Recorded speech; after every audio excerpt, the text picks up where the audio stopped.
People keeps telling me, yo, GuitarRock, you gotta watch this video by Brexophone about Etheria restart is a disaster of a game. Disaster. Okay? Now, is it a disaster? We're gonna find out. Is it a disaster or not?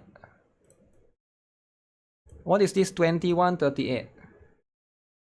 Okay, let me see. 38. We actually have flying cars. The year is 2138. Okay. We actually have flying cars and somehow haven't all blown up due to dick measuring contests around the globe. Elon Musk's Catgirl experiment ended years ago, and now we live alongside them. Life is strange, but life is good. You open up your invisible phone and browse the App Store, looking for a fun game. You download the first thing on the list, and why does this game look like it was made in 2012? Mobile games have improved. This game is made in 2012. Okay, graphics is not Etheria Restart's strongest suit. I get it. Etheria Restart doesn't have the best graphics. I understand. But is it really made by 2012? 2018? I think 2020, right? Not 2012, right? 2012 is too old. Improved every single year. At least some of them have. It really does feel like they're getting higher quality all the time, and that quality of life improves with every new iteration. The level of story writing, storytelling, game mechanics, and overall design just keeps getting better. But that only applies to some games, apparently, because somehow Atheria Restart took everything that we felt good about in new mobile gaming and set us back 10 years. If you don't know what it is, Atheria... 10 years? Really? 10 years? Okay, 5 years maybe, right? 10 years I think is too much. So this drama is overblown, right? It's like it looks fine. I don't know, like I feel like you can't. So the thing is, I'm not really okay. Here's my personal opinion about graphics, right? I think graphics should be maintained to a certain extent. The standard should be there a little bit, but I don't think graphics should be the focus, because most players, I think, like especially when it comes to mobile games, right? Like you guys know, I am an expert in this field. I've been playing mobile games for a while now. Most people have potato phones. That's the truth. All right, you might not want to admit it. Part of you guys might not want to admit it. A lot of you guys pretend that you have the latest and greatest iPhone, but most of you guys here have phones that are 3 to 4 years old.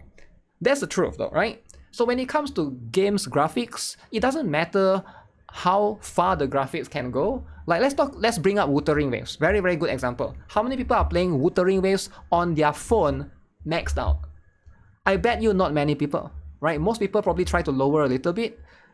I'm pretty sure that's just how it is. It doesn't matter how good the graphics are if most players don't have access to that particular technology that can play that yet, right? You have the latest and greatest. I'm sure some of you guys do, but I'm pretty sure you are in the minority if you do, right? That's just what it is. Atheria Restart is a PvP-enabled anime gacha game that released in early June 2025. And its goal was to be a unique addition to the anime gaming space, while also being the first major modern 3D PvP gacha game. For a lot of people, gacha with PvP is a red flag, but for some, it's a green light straight into a casino. Funny enough, if PvP... Is it the first major PvP? Let me think. I know Epic 7 is 2D, okay, so that's filtered out, right? Epic 7 is out. But what about Epic 7's successor? Outer Plane. Does that game like... I thought that game has PvP, right? But maybe it's not PvP focused. It's not as PvP focused. Etheria Restart is more PvP focused. So that's going to be what it is, right? What about Rememento? Rememento is not PvP focused, I think, right? He's talking about PvP focused 3D. PvP felt like the focus of Atheria, I probably wouldn't have disliked it so much after investing 30 hours. PvP in gacha is ultimately about who spends the most money, and I love my tax write-off. But the more I write the script and reflect on my time playing, the more I realize how f***ed up this game is. From poor game design to using AI art to save a buck, Atheria Restart is full of problems. Using AI art to save a buck. First of all, AI art doesn't save you a buck. AI art saves you thousands, probably, right? But fair point, right? So now I don't want to like attack Etheria Restart specifically, because I bet you there's a lot of other games that's doing the same, right? That's using AI art. So it's not really an Etheria Restart issue, right? So it's not just one game, right? It's just how the industry is. If they can save money, they will save money. So that's just what it is, right? That nobody is talking about because they're all sponsored. Oh, shit. Here we go again. When I played, I decided to stay completely free to play because when so everyone else is sponsored, not him. So if you're sponsored, you cannot talk bad about the game. Alright, guys. If you're sponsored, you cannot talk bad about the person that sponsored you. Of course, right? How can you be sponsored by Nexon and then you talk bad about Nexon? You cannot do that, right? Of course. So Nexon is the best. Played the beta, I wasn't impressed with the gameplay loop, and even though you'd get your money back and more from the rebate, knowing my luck, I'd have better chances on a reroll than by spending $200. So when the game released, I rerolled for 8 hours. Hi, 今出ます. 8 hours? 8? See, Etheria gave out quite a few polls, but it has this huge problem that's present in some other gacha games. But what's wrong with that, right? If you reroll for 8 hours only. So if you need to reroll for 8 hours, you know what? You just gotta do what you gotta do, you know? You either reroll or you spend a lot of money. I did get lucky in Etheria, to be fair, right? I understand if you want to go for the, like, you want to get multiple one, it can be a little bit. But yeah, I feel like the meta will eventually change though, right? The meta will eventually change. Where the best characters from the standard character pool are rarer than the worst characters. It's the sort of scummy thing that some gacha developers do to make sure that you'll be willing to spend more money to compete in PvP or on some kind of leaderboard. And the reason... Okay, I see where he's coming from. He said it's scummy that some characters have lower rates than other characters, but I don't think this is specifically an Etheria restart thing, right? Is it specifically an Etheria restart thing? Because, okay, where's the low rate, high rate thing? Because developers do to make sure that you'll be willing from the standard character pool are rarer than the... Yeah, so this is not unique to Etheria restart, right? The worst. So couldn't you bring this same concept to Nikkei and call it scummy? Because Nikkei has pilgrims and pilgrims has lower rates, right? Characters. So I feel like, now again, like, I'm not trying to be Etheria White Knight, but this is not specific to one game, right? Some game has like light and dark, and light and dark is like the element that's like harder to get. Now there are some games that don't have that, right? Like I guess Brown Dust 2 don't really have that. Blue Archive don't really have that. Blue Archive has fast instead. So some other games do have something like that as well, right? But yeah, I understand why this is a thing. Like some characters, they are meta. I mean, of course, you want a meta character to have lower rate than the non-meta character, right? I mean, like, that's just generally a lot of games does that actually. Has there been a game that the lowest rate character is the most useless character? Usually it's always the lowest rate one is usually one of the strongest one, right? Maybe except for Isabel from Nikkei or Heron from Nikkei, but we don't talk about that. But like, other than that, like, there's some exceptions here and there, I get it, right? But most of it is just going to be how it is, right? I feel like it's the sort of scummy thing that some gacha developers do to make sure that you'll be willing to spend more money to compete in PvP or on some kind of leaderboard. And the reason it works is because most people don't know that the rarer ones are much better until it's too late for you to actually re-roll. Remember, it's not the majority of players who are too late to re-roll. Guys, is it too late to re-roll?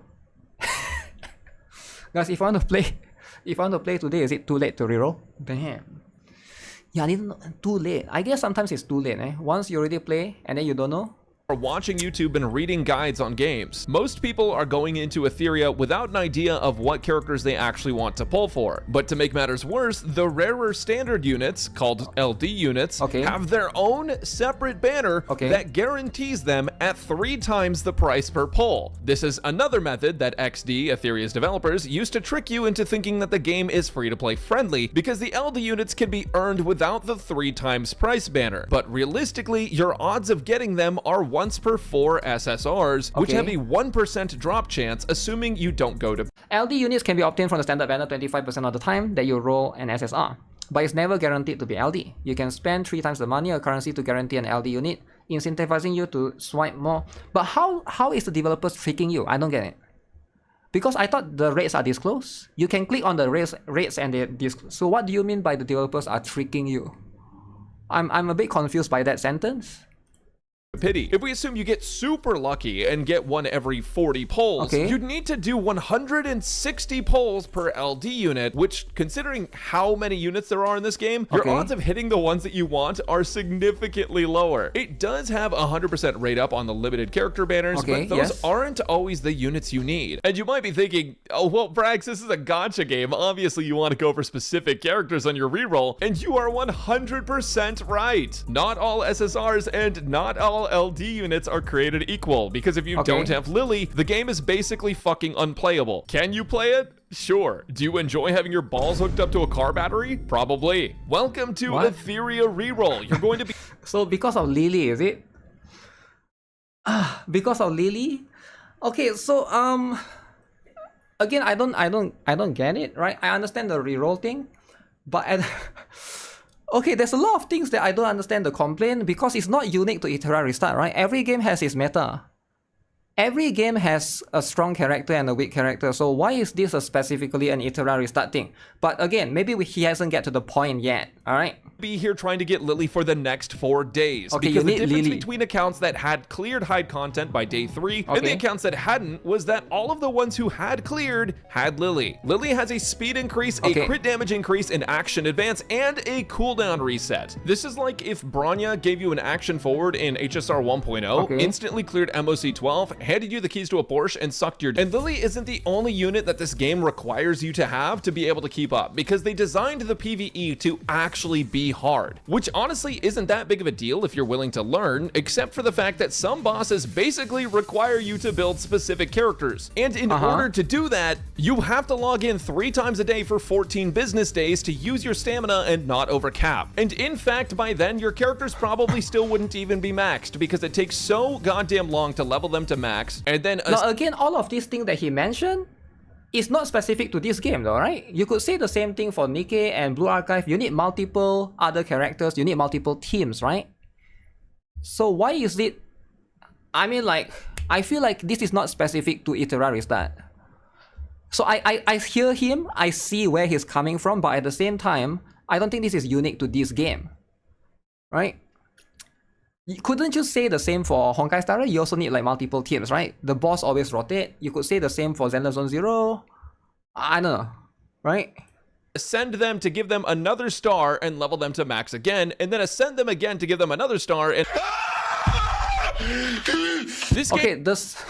The stars is a bit annoying. The star system is a little bit annoying, I get it, right? But then again, yeah, I think you just do it once, you max a character once. Early on, it is a little bit lacking in those materials, right? Time getting leveling characters is part of this type of game. Yeah, that's just what it is, right? You can be free to play and get the top PvP in most games, or like a short spender. Some games are different, right? For like Etheria Restart is more like in your... The server is bigger, right? For example, like, if you care about PvP, like let's say Nikke, for example. Nikke, the bracket is smaller, right? You could be in a global server, but they still subdivide you into smaller brackets in a PvP. So it depends, right? Every game has its own system, I guess.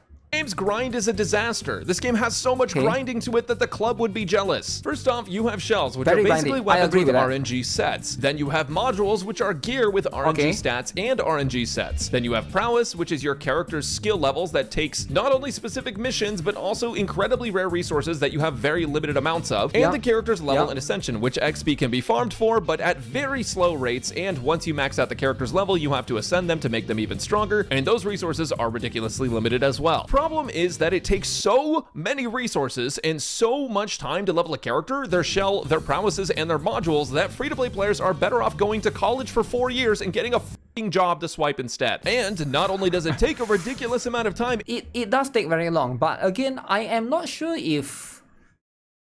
I'm trying to think, right? Because I remember Honkai Star Rail has that issue as well at the beginning. Okay, is it Honkai Star Rail I'm thinking of? Let me think. What other game has like very high requirement to level up, right? Every game has their own issue, right? So I think Etheria Restart definitely the leveling issue is definitely... Some people might argue that Nikke has 160 gate, right? That could be equally as bad. I remember there's one more game I played called Path to Nowhere. That one also take quite a lot of resources. I think Arc Knights also take quite a lot of resources to level up the stuff. So a lot of these things definitely is cumbersome, but this is how gacha games are made, right? So they are made for you to, you know, slowly progress, and then you log in every single day. Hopefully, eventually, you know, you max them out. It takes time, right? But I do get it that's why, like, once you reach endgame, things will be easier and less taxing compared to when you start a game, right? That's just how it is. And stamina to level characters, it also takes a ridiculous amount of time to level your account as well. Each 10 stamina you spend is 10 experience, so it's basically a level or 2 a day after you get somewhat into the game, and less than a level a day at higher level. If you use premium currency, you can refill stamina up to 10 times a day though, which will put you literally 3 to 4 days ahead every single day, which massively helps you get through the story-locked content and get to PvP faster. We all thought this was going to be a PvP-focused game with PvE in it, and somehow the devs made it a PvE game where you can only get to the PvP if you survive 4 hours of shitty Honkai Impact 3rd style missions. At the beginning of the game, you're required to do the story, which ultimately... Okay, to be fair, the story is not that good. Alright, I think they should improve on the story a little bit. Now, some part voice I think is quite nice, right? But other than that, I feel like, yeah, I don't know what's a better approach for PvP style games. I see where it's coming from as well. Isn't that big of a deal, but I would be lying to you if I didn't say that that was one of the most frustrating experiences I've ever had in a gacha game. It's not that the story is hard, it's that the story missions are a chore. It feels like you're in a tiny little box and you have to go from one side to the other and you can't stray at all. And whenever there's an enemy, there's a 50-50 chance you get forced into a combat session. If you're a story enjoyer, I'm sure it's fine, but the year is 2025. Why is the story being told like our phones are Nokia bricks? Also, in order to access PvP, you have to do the story up to a certain point. In fact, to access and move forward with any part of the game, you're required to do the story. The ones... Yeah, but this is how every gacha game works though, right? In fact, to access and move forward... Like, you need to play to the certain part of story before you unlock certain part of the other part of the gacha, other part of the content, right? I'm pretty sure, like, Blue Archive, before you unlock PvP, before you unlock Final Restriction or whatever, you need to finish up to the certain part of the story. Same goes for Nikkei. Same goes... Every game has this... This is not unique to Etheria Restart, right? Now, I understand the complaint, but again, it's not unique to this game. Forward with any part of the game, you're required to do the story. The one saving grace is that there is a skip button for people who don't care, but because the story is level gated, there's a lot of times where you just can't play the game beyond doing daily auto farm missions unless you spend your premium currency on refills of stamina. On the contrary to that, when you level up, you get more stamina that you have to spend immediately or you'll overcap. So sometimes you're forced not to play the game, and other times you're forced to play the game. And all of this is just on the quest to get to a high enough to get access to endgame content level to be able to farm the endgame gear so that way you can play the PvP. How long does it take to get to endgame farming and actually compete in PvP as a free-to-play player who's not wasting their premium currency? Drum roll, please. 30 to 60 days. You have to play through this auto farm slop for 1 to 2 months just to be able to enjoy endgame PvP. And enjoy is being used... Wait, is it true? You have to play 30 to 60 days as a free-to-play broke boy before you can do endgame PvP. Wow. So this is assuming you do not refresh at all. The calculation is like you don't refresh using your gems at all. Wow, that's a long time. 1 month of playing. Huh. Blue Archive has easy story up until the ED Treaty and everything is unlocked besides more story. The PvP is locked behind the PvE content and the PvE isn't easy. I did refresh a little bit, so I'm not aware, but yeah. I do think that that's going to be what it is, right? Especially if you want to unlock the end game. Brax did a Nikkei sponsor. Instead of buying bundles, he started to up the gems for standard banner. Standard banner, was he rerolling? Huh. Loosely, because if you're free to play, you should honestly just give up. If you don't have the right units, you're going to struggle with PvE farming and PvP. This game's progression is so incredibly slow that it feels... So if you're free to play, you just give up? You don't play the game at all? terrible to try and level up. It feels like your characters make no progress daily. The pacing is so poor that for most people, the only way you're going to enjoy this game is by spending. I mean, this is literally the gameplay for almost 2 months. You would genuinely have a better time watching paint dry and eating the paint chips off the wall afterwards. And honestly, I was gonna leave the video mostly at that, just being, you know, kind of pay to win and not very fun in the PvE. But then the devs decided to suicide their game. Here's the thing, they decided to make a pretty good overall PvP system with different game modes like an offline defense mode and a real-time arena. They even have private matches and a system made for casting tournaments. It's honestly super impressive how much work they put into it and how well it functions. Duplicates of characters still do give bonus stats and your units matter just as much as your gear, but that's about what you'd expect from a gacha game. And for sure, the best part of Etheria Restart is how good the PvP system is, despite its flaws. The weird part though is that they've been nerfing units that people spent weeks worth of resources on. The trash! No, that's fair. That's fair. If the developers are nerfing units, they shouldn't have done that, right? I understand that. That one is definitely a drama on its own. I've heard of that issue before. That's definitely a... Nerfing characters is something that is very taboo in gacha games. You don't nerf characters. Alright, you only buff the other characters, but you don't nerf the characters because people spend money. Money, you cannot nerf. It's like you buy your iPhone, alright, and then nerf. The iPhone now camera doesn't work, alright? So it's like, so now, you know, like you can't have an inferior product, right? People always, that can cause lawsuit. It's a bit complicated, right? So that's why they didn't announce it, right? That's why the nerf is a stealth nerf. They didn't announce it. Because, get this, the boss that's meant to be farmed is being farmed too easily. No, I'm not. So they didn't nerf the characters, but they made the boss immune to certain things like DOT. So some characters lose their value because of that, right? So it's not like a direct nerf, but still, stealthness is the worst thing to do. At least explain why they need to nerf. Yeah, but if they explain, now there's drama, you know? So you shouldn't explain. Whenever you do something that's controversial, you should always keep quiet. Now I know you guys might not like this answer, but this is how it is, right? Every time you do something bad, you don't tell anyone about it, right? So if you commit a crime, do you go and announce it publicly? No, you just shh. Nobody knows. Shh. All right, stay at home. Nobody knows. This is how it is. Like, how is the developers any different? So when they do they know it's something. They know what they are doing is wrong. That's why they never talk about it.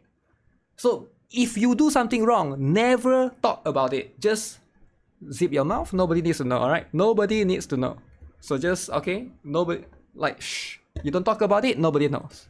Hopefully. Within 2 weeks of this game being released, they felt like people were farming the game too easily, so they nerfed a character that people spent all of that time investing in. Like, I just don't get the thought process there. People the whole point of the gacha of game is for you to not play the game that much. Like, there's literally stamina in the game for that reason, to stop you from playing all the time. So I don't really understand why it would be a problem that people are clearing the content that they're supposed to be clearing using a strategy that's completely fair and within the rules of the game. Balancing characters to PvE is a huge mistake for a game with PvP in it. Naturally, players weren't too happy with the decision. After all, what sense does it make to make PvE farming harder in a gacha game? And to add insult to injury, XD didn't even offer to refund players their invested resources until players began to criticize them for it. As mentioned, yeah, they did issue it later on, but they didn't do it early on, right? So that's people found out about it, and that's how it is, right? RPG non-gacha game developer touch gacha. Mentioned 30 times in this video already, it takes a ridiculous amount of resources to level a character in that game. It's like they don't even play their own game. I don't know what they're thinking. At this point, if recent events are anything to go off of, then Etheria Restart is more cooked than the chicken I had for dinner because I'm terrified of food poisoning. Speaking of cooked though, it gets even worse for Etheria because genuinely, what the fuck is this? Yeah, so basically to save a couple bucks and not hire... you guys know what's about to happen. You guys know what's about to happen. AI! Alright, okay. So trust me, when I heard of this, this is the biggest one in the history. AI, alright. Real artists, XD used generative AI to create their character splash arts. Now sure, I can understand the argument that it's XD's... Wait, which one is the AI, left or right? Her art design looks entirely different from her in-game model. with new items and things on the wrong side. The things on the wrong side, eh? I don't know, like, is it what things? Oh, the tag, is it? Game and they can do what they want with their own property, but what I'm wondering is if this company has millions of dollars to spend on marketing and made back millions more dollars in the first week of the game, how is it that they couldn't afford to throw $10,000 at an actual artist to make their splash arts and not have huge glaring errors in them? That kind of laziness gives me the impression that XD doesn't actually care about making the game good at all, and that they're just in on the laziness. Damn. This game is a social experiment. Laziness, guys. Lazy.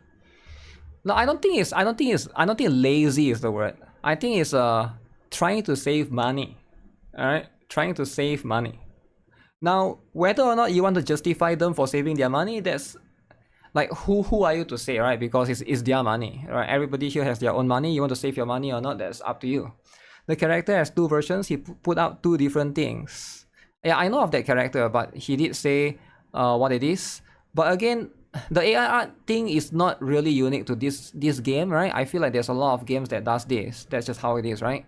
Gacha rug pull meta developed over the past few years. Don't get me wrong, it looks better than Epic 7 by far, but this game still feels like it's so far behind every other new gacha game. With its story missions, its archaically and needlessly confusing UI, and its extra gacha rarity mentality. The game is highly unit dependent, resources are incredibly scarce, the story gameplay isn't engaging, and it takes you forever to even start farming gear for PvP, in which case— I mean, I feel like I can only agree with— let me see. Engaging, and it takes you forever. Now, number one, I agree with. The story is not that crazy. Number two, I feel like the UI is not that bad. I don't know what does confusing UI. Is it really that confusing? Extra gacha banners, like that one is I'm used to it. Maybe like I'm not sure, right? You need specific characters. Yes, this is like, again, this is not unique to this game. Lack of resources, probably not unique to this game as well. Story gameplay is boring. I mean, it is turn-based after all. Takes an absurd amount of time to get to the end game farming. Maybe this could be a valid complaint. They should unlock it earlier, but other than that, yeah, the rest to even is start farming gear for PvP, in which case you're already behind everyone who swiped if you're free to play. And I haven't even spoken about the monetary advantages yet. There are so many low spender packs to try and get you to spend, and if you do spend, the advantages you get over free to play players is absolutely disgusting. From just having more SSRs to actually leveling them and progressing them further faster. Etheria Restart is incredibly pay to win, as much as they don't want you to believe it. But ultimately, at the end of the day, I gave up after 30 hours. Not because of the pay to win, not because the game was too hard or anything like that, but because it just wasn't fun. At least, not for me. And I'm sure there are plenty of people who enjoy Etheria Restart, and it is 100% free to try it, so if you want to give it a go, go for it. But I can't in good faith recommend this game to anyone, because at the moment, the progression systems are poorly developed, the gameplay doesn't feel that engaging unless you're in PvP, and even when you're there, it's so pay to win favored that you probably would be better off just finding another game to play. I would rather play League. I have 12 hours played in 10 years of having an account. I fucking hate that game. There is one thing that this game does extremely well though, and that's unions. If you have a group of friends that you love to play with, unions provide a way for you guys to support each other better than your parents did. But I'm gonna be honest, that's about it. Let me know if you like this video or if you want me to go myself. I'll see you guys later. Okay. That you love to there's a lot of things to absorb right here, right? Extra Knights of Veda's twin evil brother. So this game is pay to win, guys. Pay to win. Now what are you guys doing? Pay to win. So I feel like I mean, there's at the end of the day, there's a lot of people that enjoy playing the game, and I get it, right? If you enjoy playing the game, you're probably not going to change your opinion after watching this video, but I can also see where it's coming from, right? At the end of the day, it's up to the players, how many players got hooked onto the system, right? And if players are willing to continue playing the game, I mean, like, it's barely 1 month, right, since the game came out. Like, it's going to be 1 month soon, right? We're gonna see soon the revenue and stuff. There's a big line between pay to win and pay to progress faster than everyone else. There's a difference. Yeah, but at the end of the day, if you need to, you know, PvP games are always going to be like that, right? That's just how it is. like it's a PvP game at the end of the day. Like why do people think it's going to be free to play, right? Because they already say that the entire dupe system thing is not true, right? Because that was initially, if you guys are not aware, right? Initially, there was a lot of people spreading around saying that dupes don't matter in this game. Basically, dupes will be disabled in PvP. But that one has been known to be not true. Alright, developers came out and say that and addressed that afterwards, that no, dupes do matter in PvP. So when that has been confirmed and after everything changed, I feel like at that point you can't say it's a free-to-play game anymore, right? It's not a free-to-play friendly game. So it's definitely going to be pay to win to a certain extent, but if you're free to play, you shouldn't try to compete with whales anyways. I feel like you should be competing with other free to plays to try to go as high as you can in every rank. PvP developers don't really care about the players, they just want money. They only care about the players when they are not spending. That's their main motivation. I feel like you can do a bit of balance, right? You can also try to also have some fun PvE as well. I don't know, I feel like Epic 7 has some decent PvE, right? Maybe not a lot, right? I think some games you just gotta have some sort of PvE end game alongside with PvP. Then it will be fine, right? So players can enjoy a little bit of both worlds. Because like a PvP focused game is always going to be extremely difficult, extremely controversial. So the whales are going to be the bread and butter. They'll be supporting the game. But yeah, that's going to be the video. Braxophone made this one. Atheria Restart is a disaster of a game.